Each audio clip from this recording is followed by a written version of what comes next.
So here we go. Here's a sign off and a quick tech check on the bike that took me around that Solstice adventure. Ended up being 110k, and I should have checked climbing. I'll stick that in a caption below. But a fair decent amount of climbing on some techie trails as well.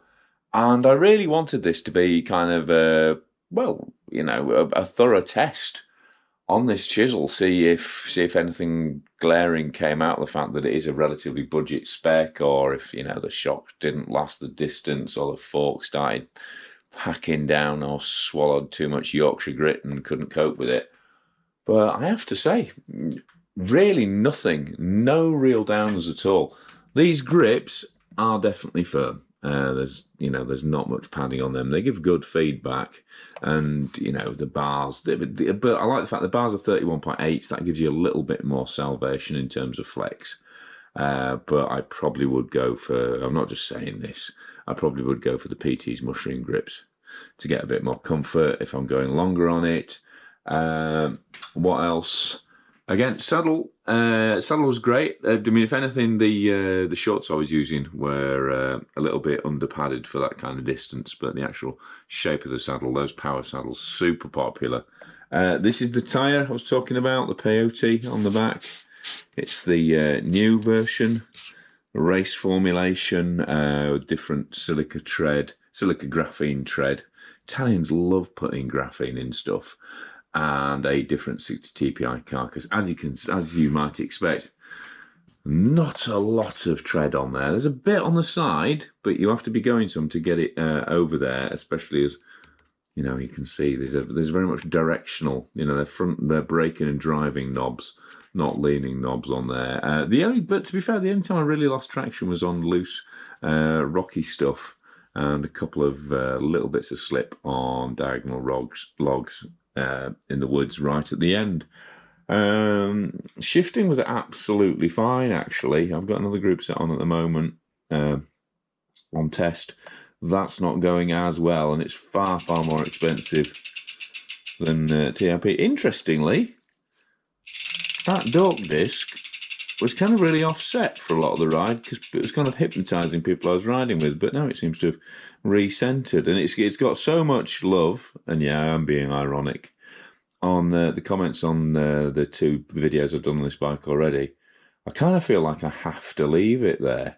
Back to tyres. I have gone tubeless on it now, which is why when I found out that control fast track tyre I had on the rear, I'd managed to get 3 holes in that when I pinch flatted it with the inner tube in. So didn't really want to go 100k in the Dales in the middle of the night and risk holding my mates up by setting off with 3 plugs in the tyre already, especially as such a light car, because that's a 690 gram tyre. It's not like it's got a lot of strength and reserve. This is only 770, but at least it was a new intact tyre. And I run a fair amount of pressure in it, but it turned out to be pretty sorted. So got away with that one, and obviously I'll do a full test on that tyre when I've had a bit more time on it. I was running Time ATAC carbon fibre and titanium race pedals, so yes, they are proportionally probably about 15% of the price of the bike, but I do really like the clipping and clipping out. Really getting used to the entry points on these pedals now, not having any trouble using them. Again, big fan. Lezyne rear light, Lezyne bottle cages, around 1 bottle of Torque water, 1 with a caffeine guarana mix in, which I was sipping on throughout the night. I don't react that well to caffeine in terms of sort of how my belly copes with it, but it was nice to have that little bit of a lift, just kind of drip fed myself on that through the night, and then I had 1.5 litres in the backpack as well. This was a real surprise. Occasionally you get a bit of a fast rebound on it, a bit of a clunk, and because there's a bit of a pickup lag in that rear hub and quite a clunky engagement, you can actually hear it at some points on the video. You can hear the back end of the bike clunking, and that's a mix of that and the rebound. But yeah, super smooth. Used all the travel, but no harsh bottom out. And yeah, going great so far. Oh, a lot of questions on the videos I've seen and on the Pink Bike comments forum is obviously there's quite a lot of shaft there left on this shock, and on the Epic 8 they run a 45mm stroke. This is a 40mm stroke, and a lot of people are going, oh, can I put a 45mm shock in this bike and get it up to 120mm, not 110? The answer is not really no, because you'll end up with that. You'll end up with that seat stay bridge there clattering into the back of the seat tube. It looks okay. It looks like it'll fit, but at full compression under a big case, you risk driving the rear of the frame into that seat tube, and that is not going to go well because these are very, very thin tube walls on these frames. Got my PT's Holdfast wrap up front. That had basically puncture repair kit, and also had a pair of mini pliers in there as well, zip ties, the kind of stuff. I mean, CO2 cartridges in there, plugs, that kind of thing. Had a multi-tool in my pocket just so I needed to get to it quick. But kind of those little bits of extra that might really, really help if you get into trouble in the middle of nowhere. You know, you can go a long way with a zip tie and a set of pliers. And we'd kind of distributed tools throughout the rest of the group anyway. And so the Epic Evo, which Phil was riding, that had like a pump on the side, and it had an tubes in and other bits of kit, and a first aid kit actually in the down tube as well. So we're pretty well catered for spares. But as it was, the only casualty we had was Neil's rear tyre on the descent into Middlemore. Again, the fork, no complaints at all. You can see it's starting to polish up there on the bottom. That's slightly concerning. You can see there's a definite difference between the sort of... I can't remember that being there at the start. But you can see it's starting to polish there in the first 60% of the stroke. So that might be the coating coming away, and it's a little bit, it's a little bit tight, stripy at the top. So that's potentially sign those steel stanchions are starting to show the early signs of wear. But actually, use that little compression damper quite a lot on the sort of road sections, because I was honking. I mean, it's 14.5k bare. Once you got lights and all this kit on it, it's going to be significantly heavier than that. And I was up against sort of 10 to 12 kilo bike, so I was having to use a bit of compression lock, and on the shock as well. You can see there, to lock out the suspension for grunting it up some road climbs in places. But yeah, no complaints about the fork in terms of the function. Again, a little bit bouncy, felt like it was a little bit fast, but because the rebound, there's a little plastic flag up under here, it's so kind of sensitive. It's sensitive in that one click of it means a lot. So I'd rather run it a little bit fast and have it kind of fluid, buoyant and comfortable than lock the whole front fork down. And then up on the bars, level T brakes, bit squeaky, but actually we're strong enough all night.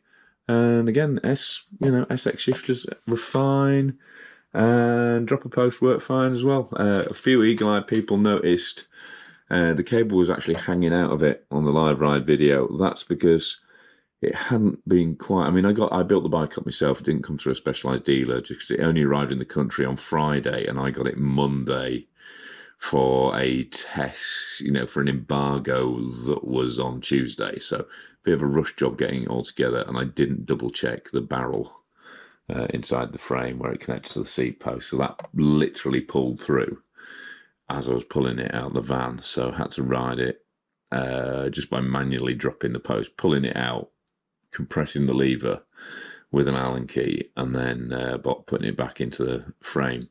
And that gradually meant that cable worked its way through the outer, and because it was slightly frayed, it obviously wouldn't come back. So it's a bit of a zip tie, so more and more inner was coming out. So well done for the eagle-eyed viewers who spotted that. But yeah, all sorted now. And then up on the bars, we've got the Lezyne Mega Drive 2400 Plus, which is the light I used all night. It's the great thing about this is it's got this sort of two-stage setting. I think I changed it out of it towards the end, but normally, yeah, I did. I changed it from different modes just so I could get a really low mode to nurse out the last of the power. But if you put it in enduro mode, hold it down for 5 seconds. I'll do a proper lights review. Basically, for most of the night, I had it in enduro mode, which is just a 2-position high and low beam, and that worked really, really well in terms of just having that binary set up rather than having to go through a whole scrolling menu of different functions. And then I had the Lazane light drive 1200 plus on the other side of the bars, just in case I needed it. But in the end, I didn't. But always worth carrying a spare light when you go out into the middle of nowhere, just for a bit of peace of mind, because the last thing you want to do is suddenly be in the dark and be trying to find your way home. So there you go. I mean, I hope you enjoyed the ride. Obviously, there are implications of me keeping the light on low power. It means you probably didn't see as much as you could have done, and also because the camera isn't picking up much light, it affects the stabilization as well. So it's all a bit Blair Witch project, as you will have undoubtedly realized by now. But hopefully you've still enjoyed it. And found it useful. It is definitely proved that this Chisel FS, even in stock format, even in the cheapest build available, is capable of a proper big ride in quite challenging circumstances, I reckon, in the middle of, being ridden right through the night from 9 p.m. to 6 a.m. is what we ended up with, and acquitted itself extremely well. So, massive thanks to Specialized for letting me hang on to the bike for that. Huge thanks to my other product supporters. Huge thanks to my other industry supporters, whose names will be going up at the end. Massive thanks, as always, to my Patreon subscribers. That includes Neil, Ryan, and Phil, who were along for the ride last night.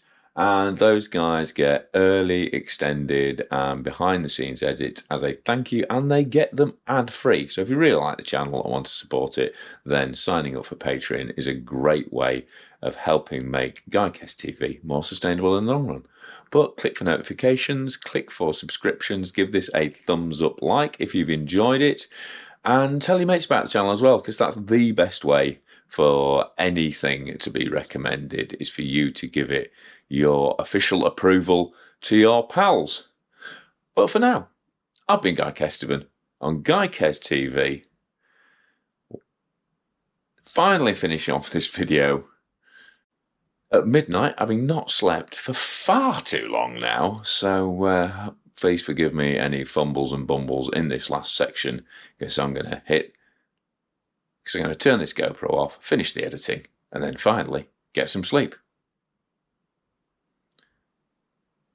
Did I say the bit about what bike it is? I think you know by now. I'm Guy Kestevan on Guycast TV, and this has been the Specialized Chisel FS Full Solstice 110k Dale's Epic overnight test. Cheers.